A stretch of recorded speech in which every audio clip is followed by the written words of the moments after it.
পৃথিবীর সবচাইতে সহজ পদ্ধতিতে মোমোটা আজকে বানিয়েই ফেললাম। তার জন্য এখানে গাজর, ক্যাপসিকাম, পেঁয়াজ কুচিয়ে রেখেছি। চিকেনের অল্প একটুখানি সলিড পিস পড়েছিল, তাতে গোলমরিচ, নুন আর অল্প একটু আদা রসুন বাটা দিয়ে ভালো করে ম্যারিনেট করে রেখে দিয়েছি। এদিকে কড়াইতে দিয়েছি অল্প একটুখানি সর্ষের তেল।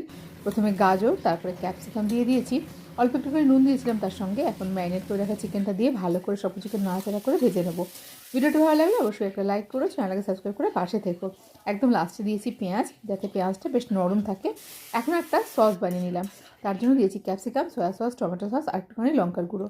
একদম শুকনো করে মোমোর পুরটা রেডি করে নিয়েছি। এদিকে ময়ান ছাড়াই ময়দাটা মেখে নিয়েছি, ছোট ছোট লিচি গড়ে নিয়েছি।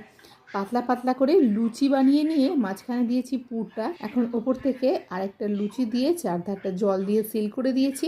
একটা বাটি বসিয়ে এরকম গোল করে কেটে নিলাম। পৃথিবীর সবচাইতে সহজ উপায়ে মোমোটা কিন্তু রেডি করে নিয়েছি।